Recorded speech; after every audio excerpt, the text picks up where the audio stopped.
July. Greetings. I'm going to give you a presentation on Baire's theorem and its following lemmas or things like that. So first, while we're talking about this, the structure of real number is intricate. Let's say, because there is different ways to describe things in terms of dimensions, cardinality, and so on and so forth. Baire's theorem takes an approach on talking about openness and closeness for sets, but in a different way. In what way? So first, open sets have a straightforward structure because arbitrary unions of open sets is always open. But for closed sets, it's a little bit more complicated because we don't know that if arbitrary unions of closed set is still closed. So just some basic topological recap. So first, we know that arbitrary unions of open sets are always open. So if I let a set A and B be sets of R, right? Be sets of R, and let A be open and B be closed. We know for arbitrary union of open sets are open. So arbitrary union of open sets are open. And arbitrary intersections of a closed set of closed sets are also closed.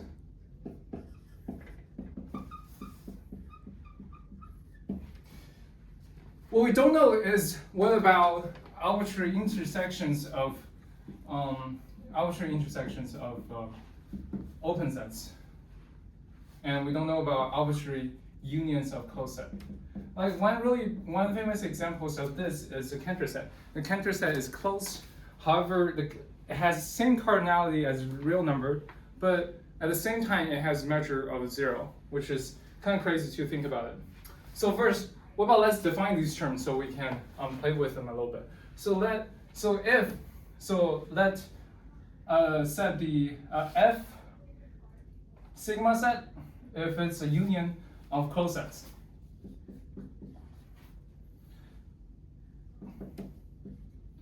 And we let G delta set to be intersections of open sets.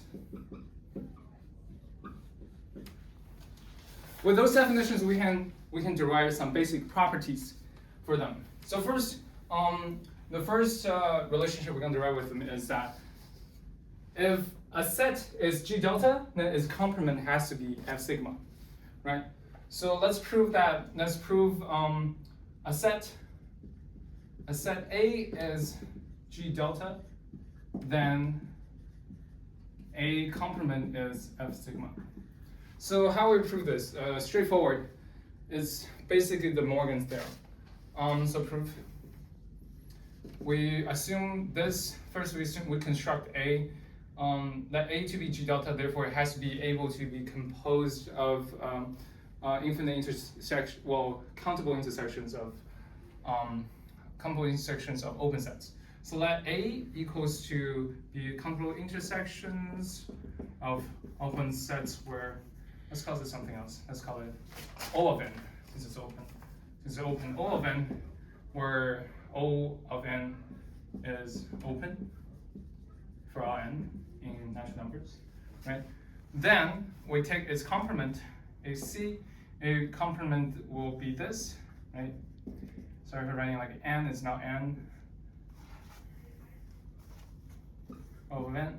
See, and by the De Morgan theorem, now we know the complement of intersection equals to the intersection, the union of the complement. The complement intersection equals to union of the complement. So the union of the complements. And since O of n is open, then we know O of n complement has to be closed. And since it's a union of closed set, then this has to be an F sigma set. So this is F sigma set. Okay, awesome. The other direction, if this is F sigma, then delta is very similar. So I wouldn't spend time to prove it again. Yep. So we know that. So now we know that its complement. If its complement is F sigma, and then it has to be G delta. So now let's consider these properties. With the definition that we have, let's do some examples. So let's first prove that a closed interval has to be a G delta set. So that a closed interval. So we had to prove that closed interval A, B, where A and B in real is a G delta set. How will we prove this? Since G delta sets are intersections of open sets, right? And this is a closed interval. So the only way to approach a closed interval with open sets is that you take a lot of open sets and approach it inside. So every single open set will intersect this closed set, if that makes sense. So basically, we want to construct a series of open set that converges near this. Well, it always converges to this, but not directly. Then, therefore, all the intersections will be the closed set. If that makes sense or not, I don't know because I can't talk to you. Yep, let's leave it at that. So let's construct the open set, and if we can construct that open set, then we will have this G delta properties. So let's let the open set be A minus 1 over n and B plus 1 over n, right? And so what does this do? So if I have a countable intersection of this, what would this do? So if let's say this is a real number line, and this is A and B, and every single time, so this, if n equals to 1, it goes here, and every single time it will go a little bit closer, right? A little closer, and it will reaches A and B indefinitely. Then every single intersection of them will have A and B. So since we constructed the G delta set, since we constructed this, then that means that since we constructed the union of open sets, then G delta set is, then this set is G delta set. Awesome. All right, next example. Now let's consider an open and closed set. An open set, but it's like half open, half closed, if you know what I mean. It's not really a closed set. So let's say it's open, it's open on one side. Let's prove that it's a G delta set as well. Since we proved that the approaches from both sides, if you want to, so this part will be the same, right? Since we will still want to approach this side with open interval.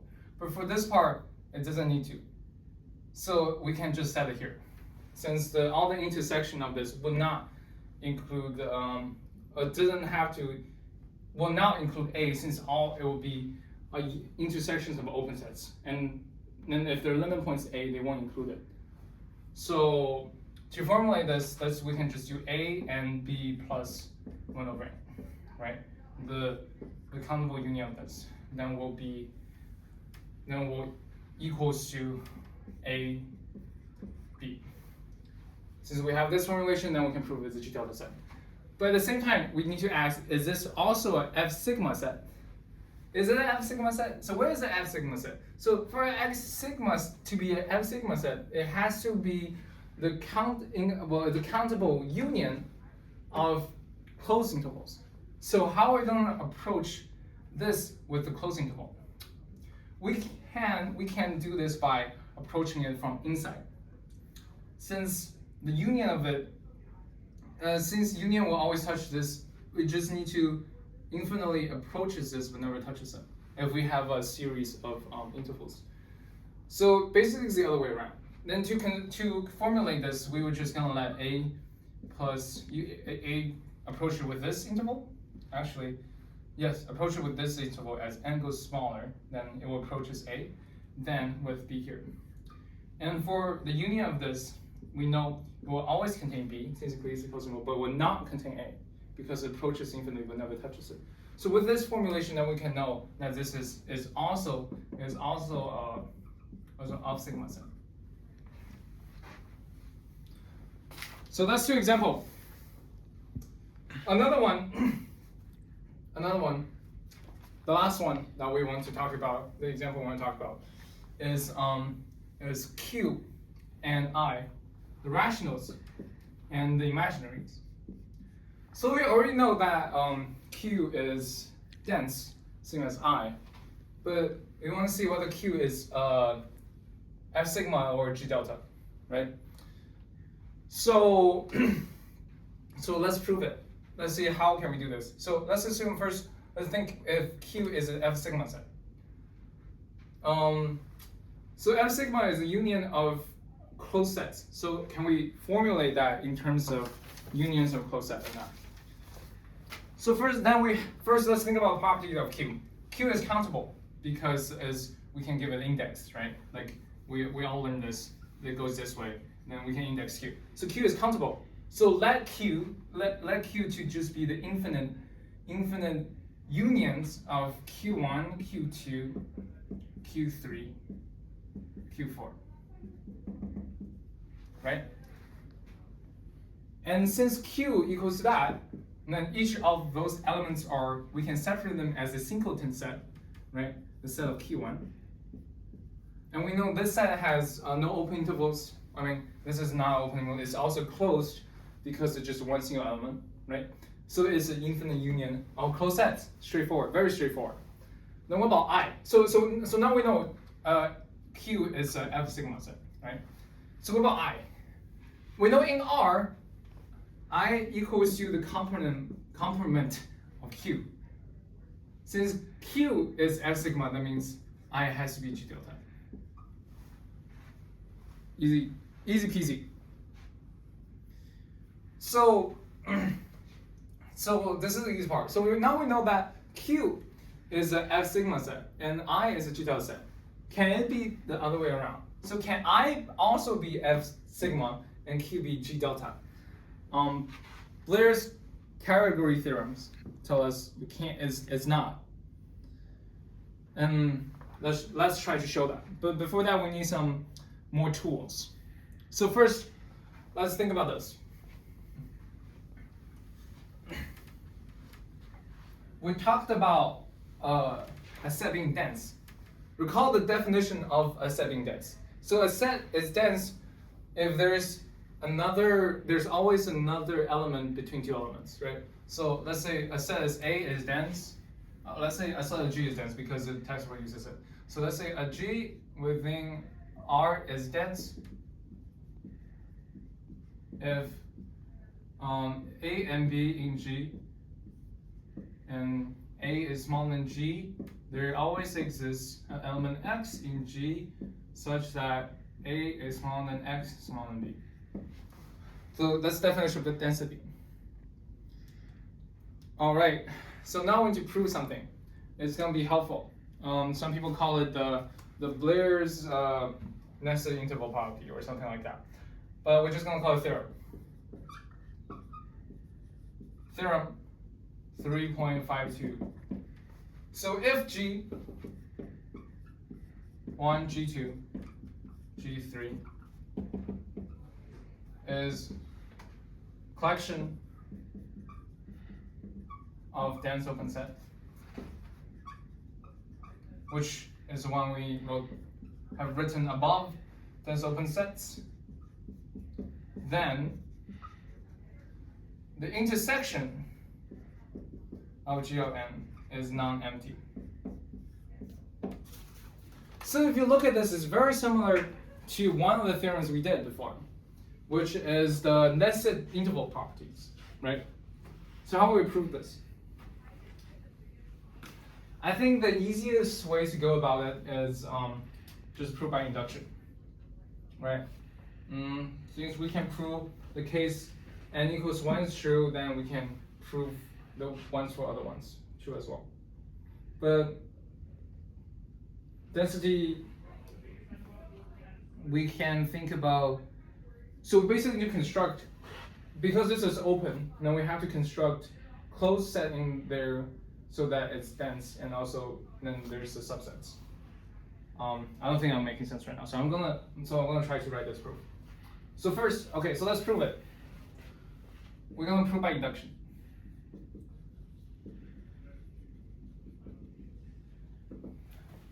So the base case for n equals to 1, right? We have to prove that G of 1 that its intersection to itself is not empty, which is very trivial because the intersection of element to itself is just itself, right? So let's try this out. So based on G, consider G of 1 to be open and dense. Let's say open and dense, right? Then there has to be, and as open and dense, so there has to be a smaller closed interval. There exists an interval I within G of 1 that is closed and not empty. Case 1 done. Right? Easy peasy. Alright, now the inductive step. So for the inductive step, let's see, we assume that we constructed closed intervals inside of the open intervals. So let's assume that we constructed these intervals already. Then such that for every single one of them, they are within the open dense set that we are looking for, and for all J and K, Howling reals. Actually, this needs to be strictly smaller. All right. So does that make sense? That makes sense. I don't know if that makes sense or not. If it doesn't make sense, let me know. Yeah. So if we already constructed this already for every single other one, right? Because that's what we did for the base one. So we constructed this. Now let's consider the case with G plus 1, right? So since, why is there K here? Oh, this is I of K. So consider the case with G plus 1. How are we going to prove that the intersection of all the elements with K plus 1 is not empty? I think the same reason, the intuitively speaking, same thing follows because GK plus 1, and well, first we assume that this is not empty, right? We assume the collection of this, the intersection of that is not empty. We know that because we just assumed it because it's inductive hypothesis. Then if this plus 1, how are we going to prove this is not empty? Because that in those ones there's going to be the G of K, right? There's going to be G of K, and G of K is going to be smaller than K plus 1, right? And in G of K, there's going to be I of K. I think I'm writing the directions wrong. Oh man, whatever. So there's going to be I of K within G of K. And since we know G of K is, I of K is non-empty, so we know the intersection of this cannot be empty. Okay, let's do this. So consider G K plus 1, right? It's dense and open. The interior of IK is also non-empty, right? It's non-empty because of what interior is. Interiors are points within the open intervals within a set, right? So we know I of K are closest within the open dense set. Then we know this is, since it's dense there, so the interior cannot be empty. Then since this is also dense, then the intersection of K plus 1 with the union of I of K interior is non-empty and open. Very straightforward because that's what it is. So therefore we can always find, since these are not open, so we can always find interval I plus K, such that G of K plus 1 is a subset of G, K plus 1, and this. I'm going to find the K subset within them. So, the conclusion of finishing this proof is that by nested interval property, right, the intersection of I of n is not empty. Then since the union of the intersection of G of n and this belongs in all G of n, right?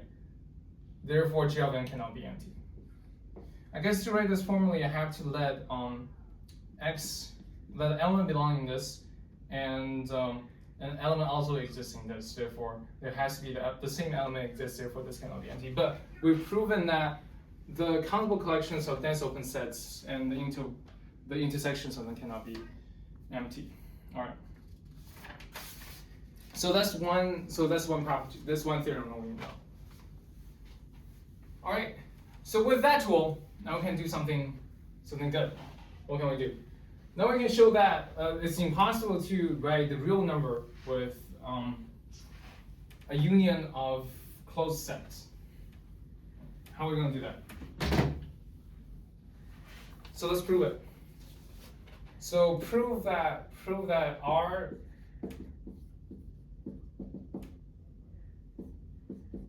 where for all n in n, Fn is a closed set. Is a closed set containing no with no non-empty open interval.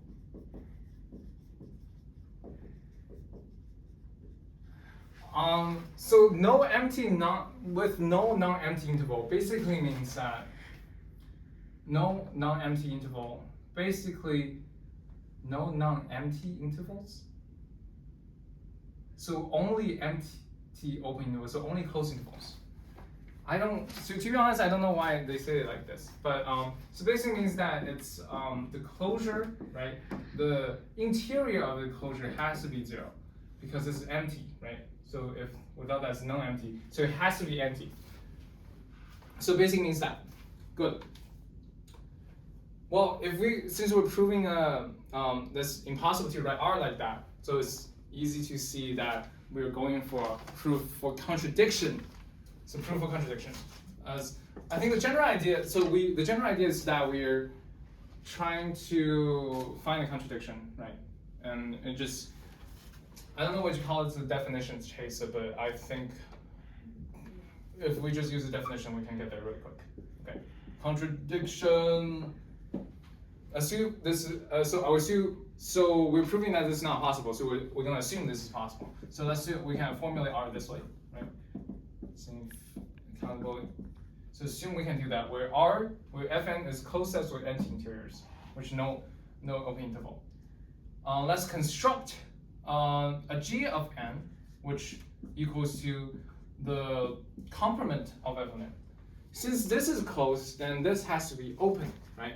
Since that's supposed to be closed, that has to be open. And also notice that Fn,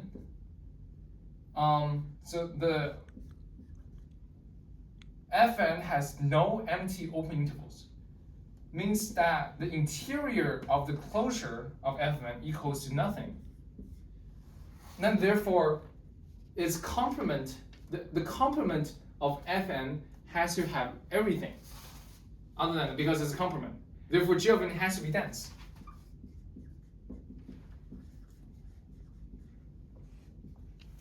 I don't know if that makes sense or not. I mean, if it doesn't make sense, let me know. Because Fn, the f of n's closure, the interior of its closure equals to nothing. So there's no interior points. So all the points in f of n is discrete and sparse. Then G of n, it has to be dense, right? Then since we have a collection of G of n, that is dense, open set, right? By the theorem we just proved that the intersections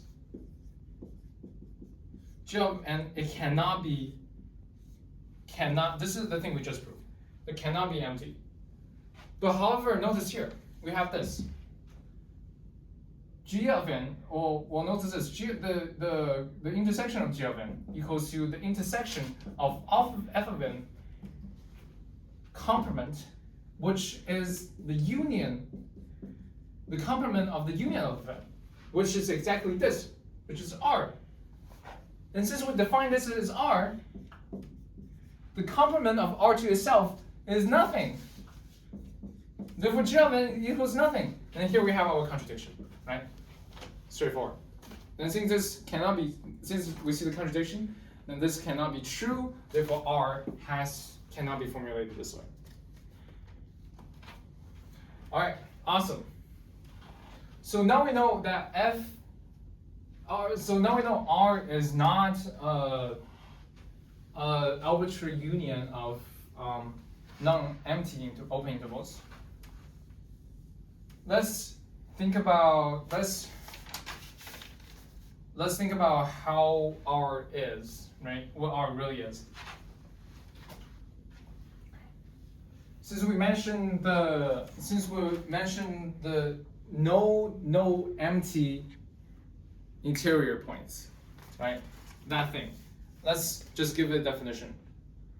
So definition 3.5.3. The E is a set E is nowhere dense if the interior of its closure is empty. So if the interior of its closure is empty, then it's nowhere dense. Right? Okay. So let's do this. So let's show that a set E is nowhere dense if and only if its complement of E is dense in R. Theorem. I won't call it theorem, maybe a lemma. Let's just call it lemma. So E is nowhere dense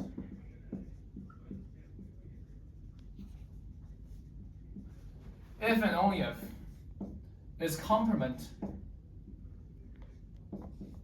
the complement's closure is dense. It's really similar to the proof we just did. We also use some part of it because for the closure, for the complement of the closure to be dense, then we know that the interior of the set is the interior of the closure has to be empty, right?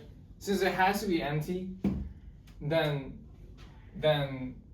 this is dense, and it goes both ways. I'm gonna spend time we're running out of time, so I'm not gonna spend time to write out the proof, but it's just like we did just now, so it's pretty straightforward. Okay, all right. So now let's see some. So now finally, we have enough tools to get us to Baire's theorem. So what does Baire's theorem state? The Baire's theorem says that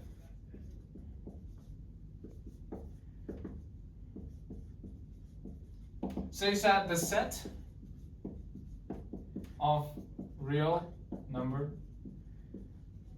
R cannot be written as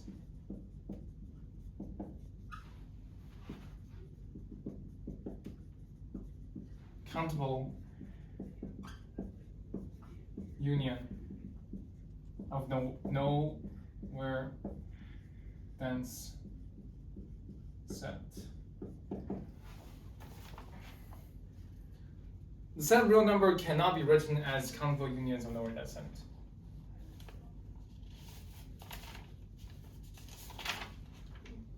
Think about it for a little bit. How are we going to prove this? It's the same as the last proof. Let's do proof by contradiction, since we're proving this against it. A countable union of nowhere dense set. Nowhere dense set, that means that each of their interiors of their closure is nothing. The union of countable unions of them, right? And the real number cannot be written like this. Let's assume the contrary. Assume that R can be formulated this way. I don't call it formula, but like structured this way. By definition, that E of n is nowhere dense, therefore the closure has empty interiors, right? Then the same contradiction, same old trick. We define a complement of this, right? That O of n equals to the complement of E of n. And since we know this is a closed set. Well, I mean the closure is always closed, so it's a closed set. Then the complement has to be open set. So this has to be open set. And also, since this has an empty interior, then this has to be dense, right? We just proven just now, lemma. So this has to be dense. Then now we have a collection of dense open sets with two theorems before that. We know that if we have arbitrary intersections of O of n, right, then it cannot be nothing. With that, I can conclude the same proof that we have that by De Morgan's law, that this equals to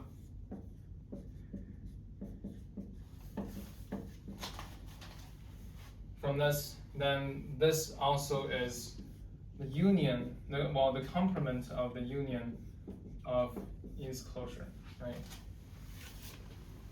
Then since we define from our initial assumption that R equals to the union of En, and also we know that E of n is subset of En closure, then we have R equals to U n equals to 1 infinite of E of n within U n plus arbitrary unions of this.